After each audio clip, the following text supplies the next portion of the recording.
dal leen ak jàmm amee site internet Talibé Sonko TV li gën a fës ci bopp xabaar yi nag dañu koy doo rek la une des quotidiens yéeni kay mi xëy fësal rek moom Walf Quotidien ne na nag organisation élection présidentielle daal la ñu bëgg laata ñaari fan ci weeru avril 2023 nga xamante ne kii di Macky Sall rek dafay jóge ko nag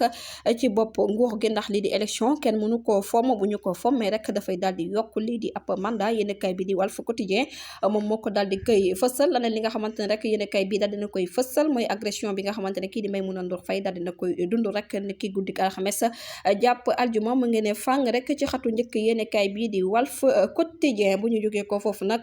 dañuy wax ba tey rek ci yéenekaay bii di l'info Y'en a marre ci seen jëmmi bopp rek daal dinañu dëggal seen bopp nag ne nañ daal dañoo sonn dañoo dee dañoo tay lii di loi amnistie moom kenn du ko jàllale ci biir Sénégal seen bakkan nag lañ ci teg mbir mi lu mel ñu ngi ko ne fësal ci yéenekaay bii di l'info laneen li nga xamante ne rek 24 heures nag daal dina koy fësal muy agression bi nga xamante ne moom la Maimouna Ndour Faye dund rek niki alxames bi ñu génn nag yéenekaay bi di 24 heures daal dinay xëy rek fësal ab nataalam ba tey rek ki nga xamante ne rek moom mooy fi nekkoon Antoine Félix Diome jamono ji nag ñu ngi ko gis rek ci xëtu njëkk yéene kay bile réew mi quotidien la mu daal di xëy fësal rek loi d'amnistie bi nga xamante ne war nañ ko voté volé la wala nag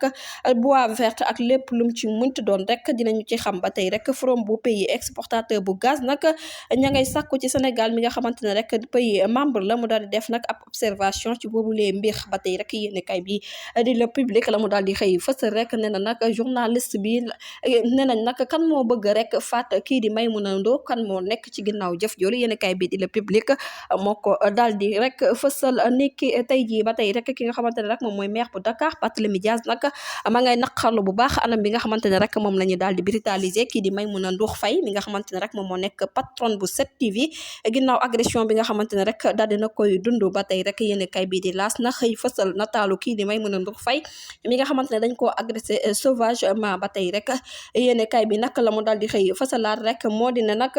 jamono ji kii di Abdou Karim Sall nekk direction DG bu l'ARTP moom ci jëmi boppam la mu daal di xam ne ne Sénégal daal nekk na ci premier pays africain yi nga xamante ne rek ñoom ñoo déployé lii di 5G yi ba tey rek yéene kay bi di le populaire mi ngi daal di xëy fasal nataalu kii di Maimouna Ndour Faye mi nga xamante ne rek dafa rëcc ginnaaw bu ñu ko bëggee woon a fàtt noonu rek la ko daal di titré ba tey rek njiital réew mi nag Macky Sall ma ngay sàkku rek ci kujjee gi wala ma ngay sàkku rek ci ñi nga xamante ne ñoom ñooy classe publique bi nga xamante ne rek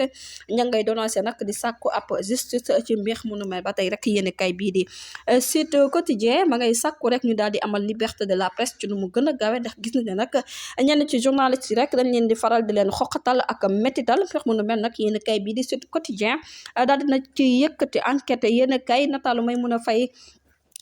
Maimouna Ndour Faye rek la daal di xëy fësante na daal acte bu ñaaw la ñu def nañu daal lu salte ba tey rek li nga xamante ne rek ñoom ñooy xeex ñii di mbëkk mi lu toll ci 393 candidats daal dinañ leen jàpp rek ci diirëb ñaar fukki fan mu nekk nag ay ndaw yi nga xamante ne rek dañ doon jël gaal gi wutali nag bitim réew jot nañoo teg loxo lu toll ci 393 candidats yi nga xamante ne rek pare woon nañ pour wutali lii di mbëkk mi yéen kay les échos la mu xëy fësal rek kii nataalu Maimouna Ndour Faye mi nga xamante ne rek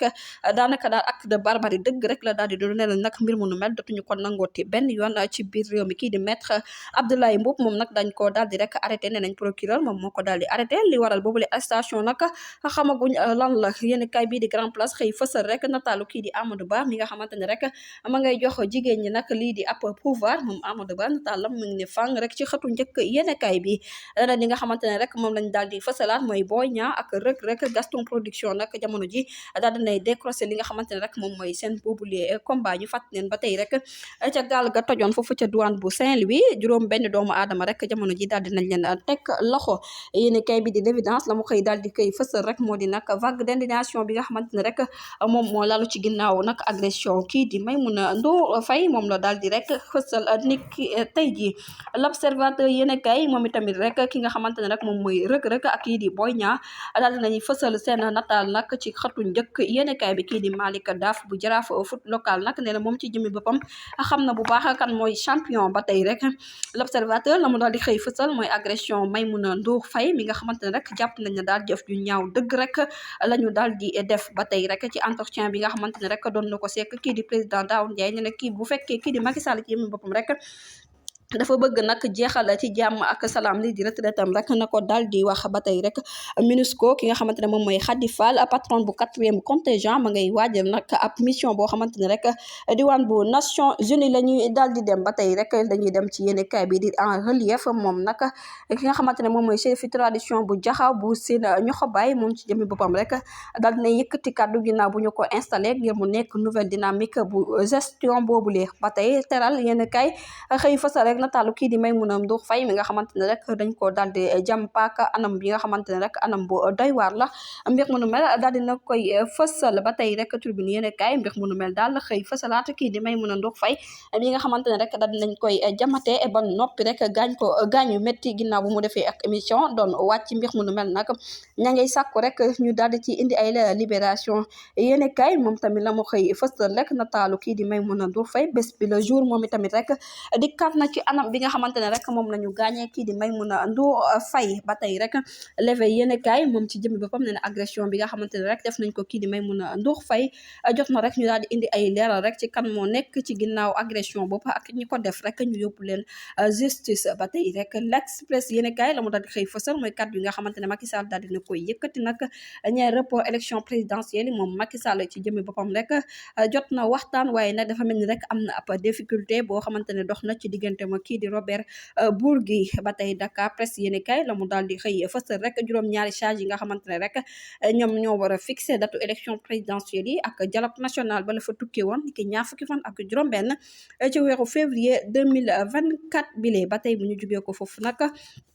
dañuy daal di rek wax ci yéenekaay bi di l'informateur moom tamit rek xëy na fësal nataalu kii di Maimouna Ndour Faye mi nga xamante ne rek dañu ko daal di jàngate waaye nag mbir mu nu mel ñañuy naqarlu bu baax anam bi nga xamante ne rek moom la daal di amee ba tey dañ koy door rek wàllu sport Sénégal nag éliminé woon nañ ko ci 8e finale bu coupe du monde coupe d'Afrique kii di Aliou Cissé na pare na nag pour yëkkati ay kaddu lu mu ci munti doon dafay continuer di tàggat gaynde yi am waaw am déet waaye daal lépp lu mu ci munti doon la kii di Aliou Cissé nag dina yëkkati rek ay kaddu ci yooyu le 8e de finale nga xamante ne rek daal dinañ koy lajji ba tey rek kii di Jackson jamono ji daal ma ngay topp tànk El Hadji Diouf ak Elimane Ndiaye mi nga xamante ne rek ba naga ni moom it mi ngi xaar ba jërë ngeen jëf ci teewlu bi bu leen fàttee abonné bës cloche de notification ngir amaa yeneen info. Mbokk yi on s'est beaucoup battu pour un projet. Ce projet boobu mooy sauver le Sénégal. Ce projet boobu mooy sauver le Sénégal.